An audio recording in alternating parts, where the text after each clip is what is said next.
Assalamualaikum warahmatullahi wabarakatuh. Kembali lagi dengan saya Putri Saiful Hambali. Di sini saya akan menjelaskan tentang NAT atau Network Address Translation. NAT merupakan salah satu protokol dalam suatu sistem jaringan. NAT memungkinkan suatu jaringan dengan IP atau Internet Protokol yang bersifat private. IP belum terregistrasi di jaringan internet untuk mengakses jalur internet. Hal ini berarti suatu alamat IP dapat mengakses internet dengan menggunakan IP private atau bukan menggunakan IP public. NAT biasanya dibenamkan dalam sebuah router. NAT juga sering digunakan untuk menggabungkan atau menghubungkan dua jaringan yang berbeda dan mentranslate atau menerjemahkan IP private dalam jaringan internal ke dalam jaringan yang legal network sehingga memiliki hak untuk melakukan akses data dalam sebuah jaringan. jenis NAT ada 4. Yang pertama, full con NAT atau one-to-one NAT, jenis paling terbuka. Semua koneksi dari dalam keluar diterjemahkan ke satu alamat IP publik dan satu port tetap. Paket dari host manapun di luar bisa masuk ke alamat publik itu tanpa batasan. Yang kedua ada restricted con NAT, lebih aman daripada full con. NAT hanya menerima paket dari IP tujuan yang sebelumnya dihubungi oleh host internal, tapi portnya boleh berbeda. Yang ketiga ada post restricted con NAT, sama seperti restricted con, tapi NAT juga membatasi nomor port sumber luar. NAT hanya menerima paket dari IP dan port luar tertentu yang sebelumnya dihubungi. Yang terakhir ada symmetric NAT, jenis NAT paling ketat dan paling umum di jaringan kantor atau WSP. Setiap koneksi ke tujuan berbeda, IP atau port luar berbeda akan memakai port publik yang berbeda. Jadi tidak ada port tetap, setiap arah punya pasangan sendiri. Lalu ada tipenya, yaitu dinamis dan statis. Yang NAT tipe dinamis adalah NAT dengan tipe dinamis menggunakan logika balancing atau menggunakan logika pengaturan beban, di mana dalam tabelnya sendiri telah ditanamkan logika kemungkinan dan pemecahannya. NAT dengan tipe dinamis pada umumnya dibagi menjadi dua jenis, yaitu NAT system pool dan NAT system overload. Yang satu lagi tipenya yaitu tipe statis. NAT statis menggunakan tabel routing yang tetap atau alokasi translasi alamat IP ditetapkan sesuai dengan alamat asal atau source ke alamat tujuan atau destination, sehingga tidak memungkinkan terjadinya pertukaran data dalam suatu alamat IP bila translasi alamat IP-nya belum didaftarkan ke dalam tabel NAT. NAT statis terjadi ketika sebuah alamat lokal inside dipetakan ke sebuah alamat global atau internet outside. Alamat lokal dan global dipetakan satu lawan satu secara statik. NAT secara statis akan melakukan request atau pengambilan dan pengiriman paket data sesuai dengan aturan yang telah ditabelkan dalam sebuah NAT. Nah, tipe NAT ini kan ada dua, statis dan dinamis. Tentu saja lebih sering digunakan yang dinamis karena dinamis ini otomatis, sedangkan statis ini manual, dikonfigurasi manual. Nah, di sini di NAT dinamis ini kan ada dibagi dua lagi, yaitu system pool dan system overload. Nah, di sini system pool, NAT dengan system pool atau kelompok menggunakan sebuah tabel NAT dengan logika dinamis. Di mana logika yang ditanamkan dalam NAT tersebut pada umumnya merupakan logika fuzzy atau jika lambang yang nilai transaksinya belum pasti. Dalam sistem pool, suatu request belum tentu akan melewati jaringan yang sama bila melakukan request yang sama untuk kedua kalinya. Translasi dinamik terjadi ketika router NAT diset untuk memahami alamat lokal yang harus ditranslasikan dan kelompok pool alamat global yang akan digunakan untuk terhubung ke internet. NAT dengan sistem pool biasanya sering dimanfaatkan untuk melakukan balancing atau penyeimbangan beban pada jaringan. NAT, nah yang ini overload.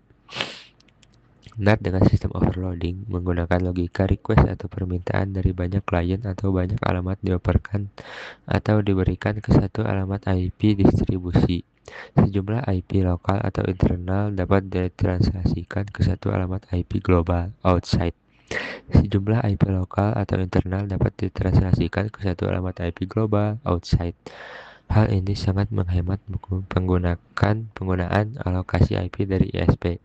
Sharing atau pemakaian bersama satu alamat IP ini menggunakan metode port multiplexing atau perubahan port ke paket outbound. Nah, di sini kita akan memakai yang NAT dinamis dan overload ini. Ya, sepertinya kita konfigurasi itu saja. Kita langsung saja konfigurasi ke aplikasi Cisco-nya. Nah, di sini sudah ada topologi jaringannya, tinggal kita konfigurasikan. Pertama kita masuk ke router. Ya, di sini topologinya ada server, ada Google, ada ISP, klien, dan ini VLAN-nya yang menggunakan IP private. Nah, di sini kita langsung konfigurasikan saja router ke router yang Google ini.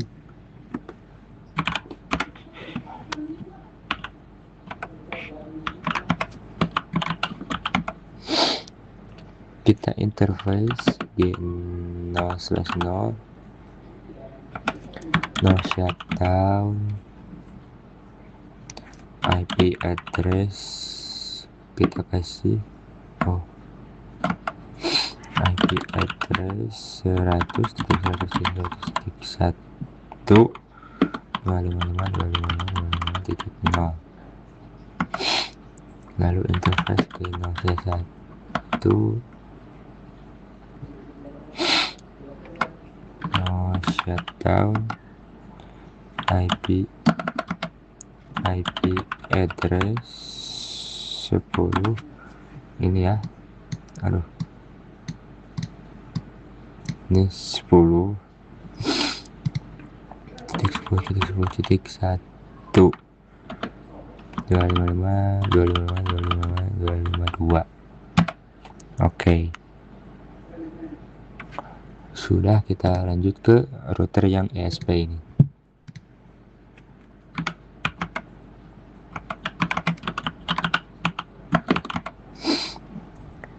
Kita interface di 0/0 ini ya, yang mengarah ke router Google. No shutdown, IP address 10.2 ya, 255.255.252. Lalu interface G0/1 yang mengarah ke klien. No shutdown, IP address 11.11.11.1 255.255.255.252. Oke, sudah. Lalu kita konfigurasi router klien.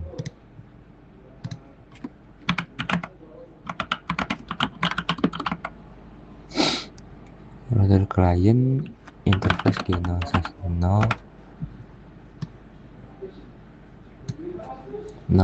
yang mengarah ke router ISP. No shutdown, IP address 11.11.11.2 Nah, interface G0/1 ya, lalu no shutdown. Nah, lalu kita interface G0/1.10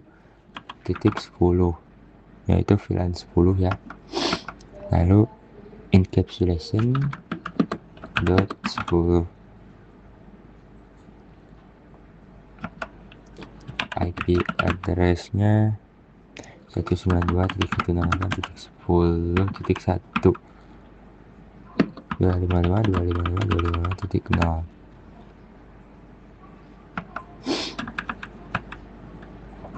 lalu yang 20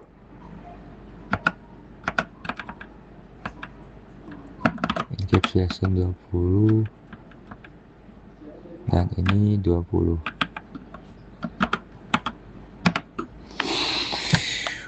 Oke, sudah. Oke.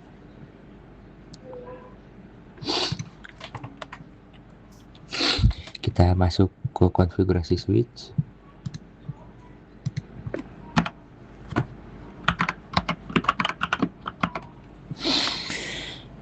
Kita buat VLAN terlebih dahulu, VLAN 10 interface F1/2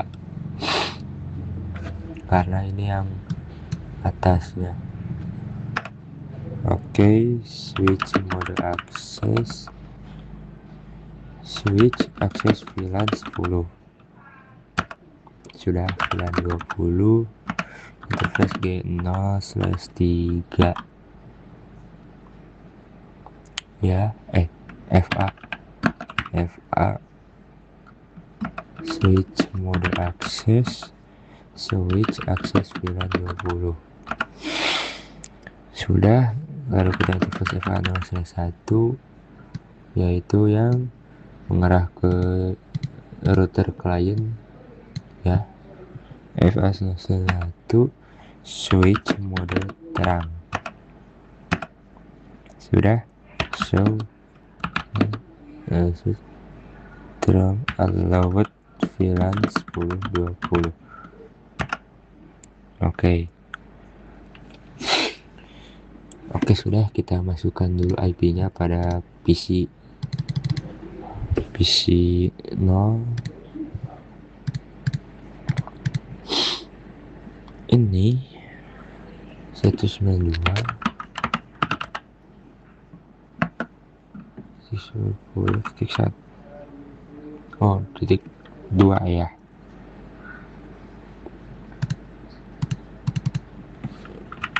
Lalu 192.168.10.1 gateway-nya.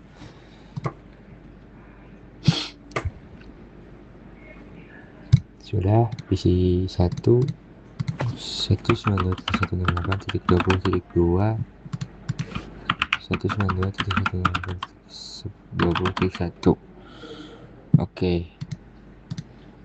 Lalu kita konfigurasi servernya.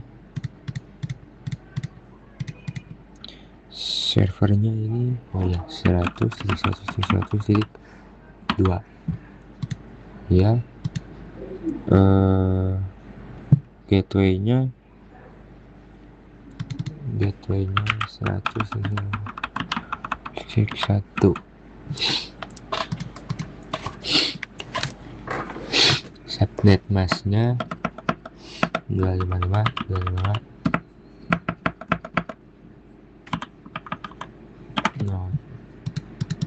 Oke, sudah.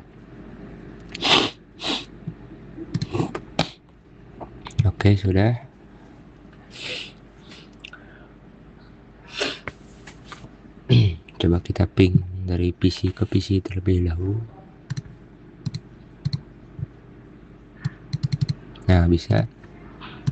Jika PC ke switch, PC ke router bisa. PC ke router yang ini. Nah, failet ya.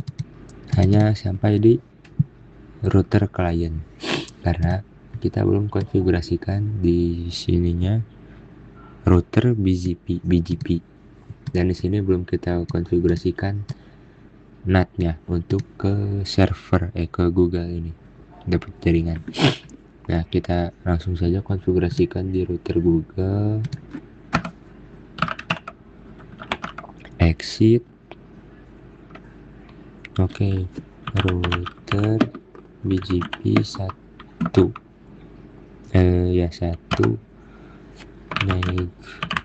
neighbornya 10.10.10.2, remote AS nya 2, anonymous system ya.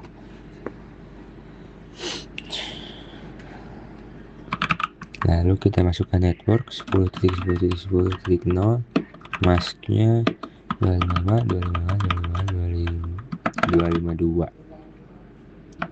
Lalu network lagi 100.100.0, masnya 255.5.0.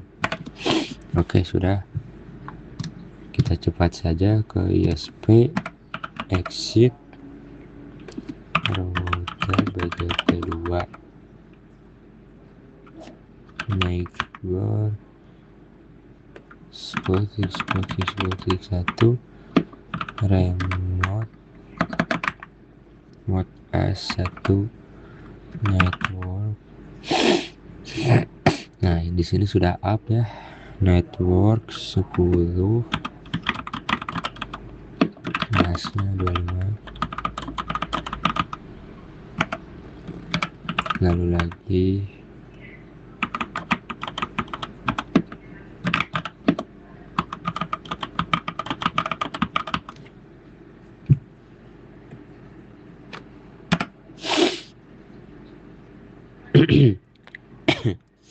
nah, di sini kita do show IP route.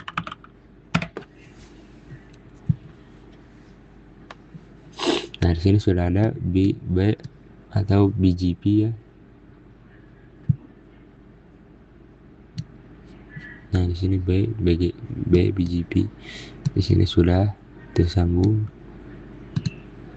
Kita lihat di Google.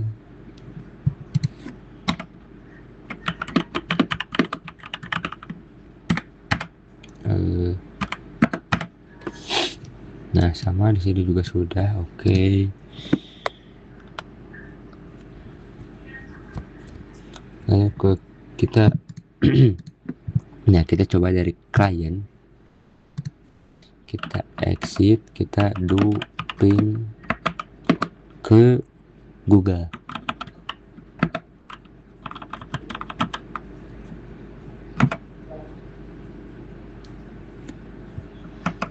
Nah, di sini kita menunggu.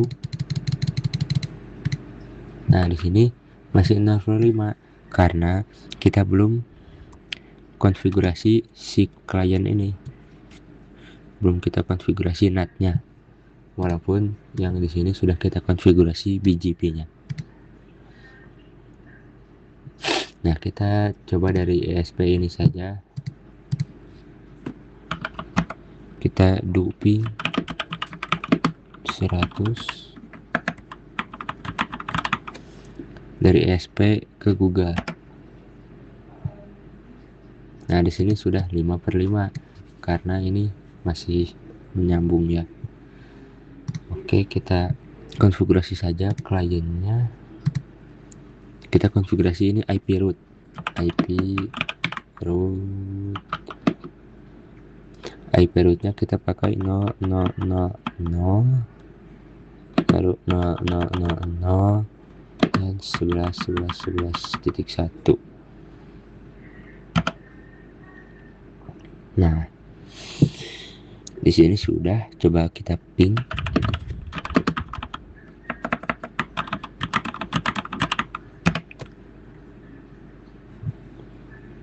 Nah, di sini 4/5. Coba kita ping lagi. Nah, sudah 5/5. Oh ya, karena sudah kita set konfigurasi IP route-nya. Nah, coba kita ping dari PC ke Google. Masih belum bisa. Kan PC ke klien bisa, PC ke ISP juga belum bisa. Nah, belum kita konfigurasi IP NAT-nya. Kita konfigurasikan sekarang di router klien. Kita akses list 1 permit 192.168.10.0, lalu 0.0.0.255. Oke, kita lakukan yang sama kepada 20.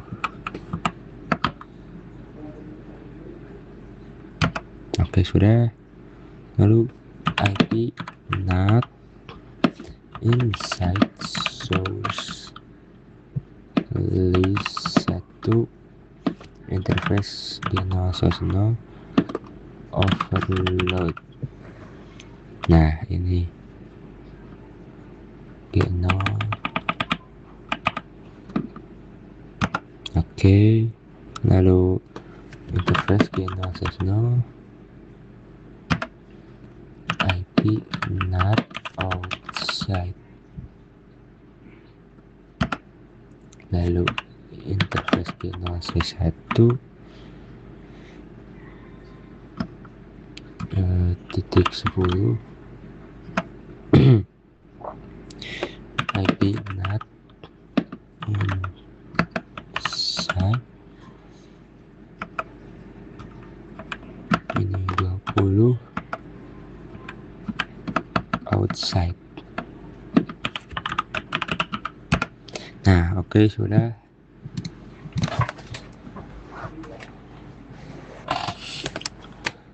Kita coba ping dari sini ke ISP, sukses.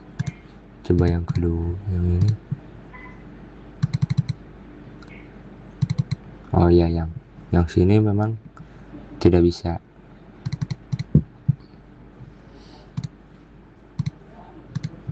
Nah sukses ya.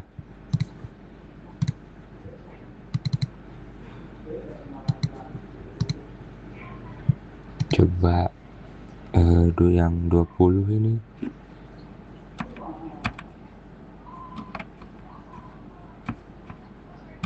Nah kita insight juga.